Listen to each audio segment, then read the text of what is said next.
Welcome to Toffee Blue View, your source for all things Everton. I'm Gerry. Max and Tom are here. So, guys, West Ham is a strange... I don't really see West Ham as being any kind of rival, but some being our rival in any way, but some people see them as a Twitter rival. It's silly. Whatever. Right now, West Ham's form is bad.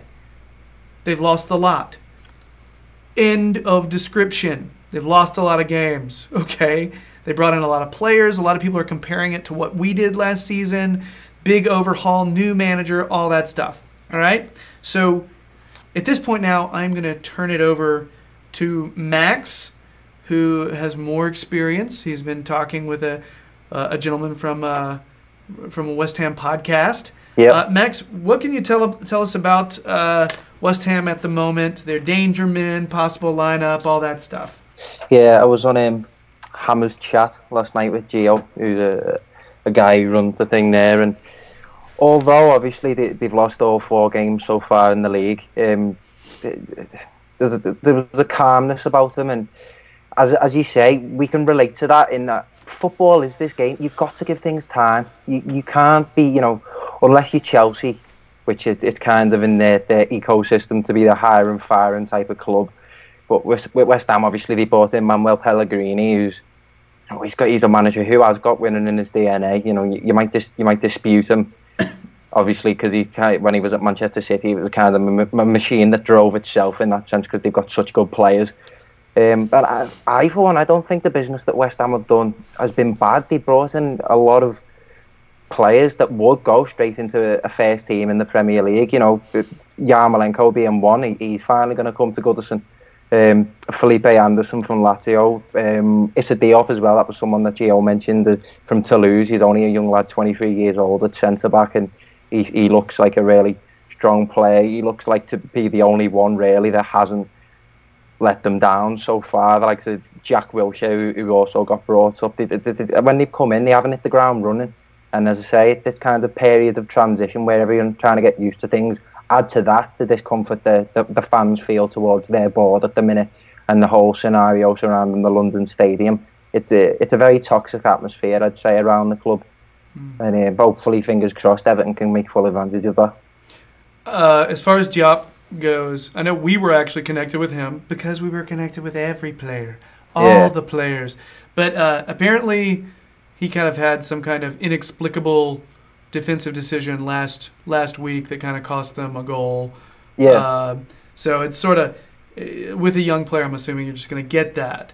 So I'm hoping the experience of Cenk Tosun manages to, out-guile him up front. I mean, there are a lot of new players in this possible starters lineup that I've got here. Fabianski, capable keeper from Swansea. Yeah. Fredericks, is he the guy from Fulham, I believe. Right back. Balbuena, Diop, Masuaku, Sanchez, Wilshere, Antonio, Snodgrass, Felipe Anderson, and Arnautovic. And I'd say danger men. I'm assuming you guys would agree with this. Arnautovic, period. We know that was another one. I know we were linked with Arnautovic, but then Stoke got him, and then West Ham got him. They're like, hey, I saw that too. Yeah. So, Snodgrass on set plays. I'm sick of Snodgrass. I feel like I've seen him score several times on us from just outside the 18. All right. And Antonio in the air. He's a powerful guy in the air. And corners with us. Zonal marking. Tom, thoughts on this one? Our matchup against West Ham. How we'd possibly match up with them in areas that we may see some issue. I think it might be a bit of a scrappy one because they're 2 damaged teams at the moment. Us massively damaged by injuries and suspension, damaged by bad form, to be honest.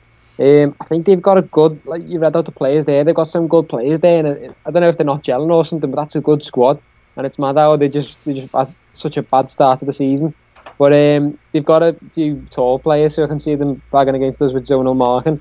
But I think we'll hopefully, surely at home we can brush aside like that, because they're horribly damaged confidence at the moment, and surely we can brush them aside. Even with our injury problems, hopefully we can overcome them. But it will be a bit of a scrappy one with two damaged sides, unfortunately. So I don't think there will be too many goals, but I think we've just got to tighten up with the zone mark, and I'm hoping Marco Silva's hammered it out during the international break and just told the players how to actually do it, because they don't have a clue. And I'm hoping some work every single day is being going into that, because as soon as we understand that, that's when we start playing well and winning games. But I'm hoping that'll come off at the weekend, and we'll finally keep a clean sheet and get a horribly damaged team with confidence at the moment in West Ham.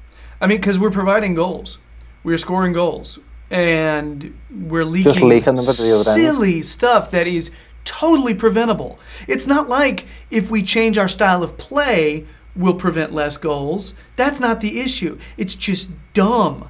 You know, letting a man slip and just be totally unmarked. It's repeatedly, and it sucks. It's so frustrating.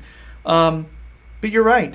If you're a manager who has seen that, he knows it's an issue. He's had time, ample time to work on that. Fingers crossed that's been addressed. Okay? And that our guys are absorbing the training. That would be great. Yeah.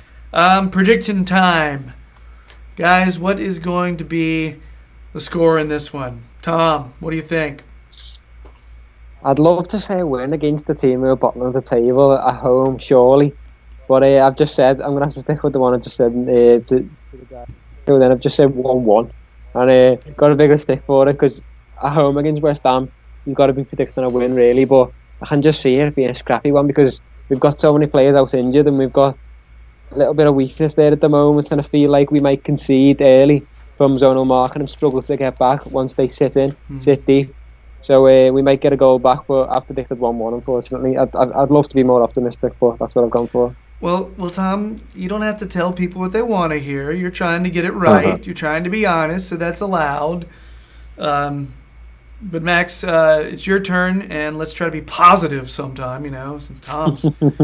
Oh, God, you just put the pressure on me there. No, just joking. On Hammer's chat last night, I said 2-2 myself.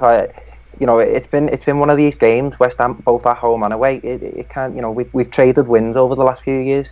They've outdone us, we've done them. And it seemed to be that type of fixture for us as of late.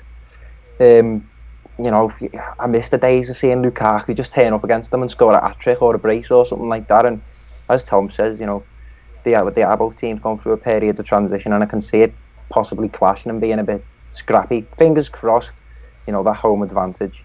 I think we downplay it more than we should, because when you talk to opposition fans, they go, "Oh, going to Goodison Park," whereas to us, we've just kind of seen our flaws over the last season or so and thought, "Oh God, every game coming up has the potential to be a tricky one." But we've looked strong at home under Marco Silva, so fingers crossed that it should go our way.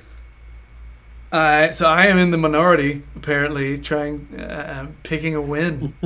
2-1 Blues. And in an oddly specific prediction, I will say Tosun gets a goal, and the assist will come from John Joe Kenny. Oh, that'd be nice. Why? I just plucked that out of the air. I have nothing to back that up. Just trying to be, clairvoyant. I dabble in that. I'm always wrong. All right, so I guess that's it for our West Ham preview. Stay tuned. We've got a starting 11 segment coming your way really soon. We're going to go ahead and work on that now.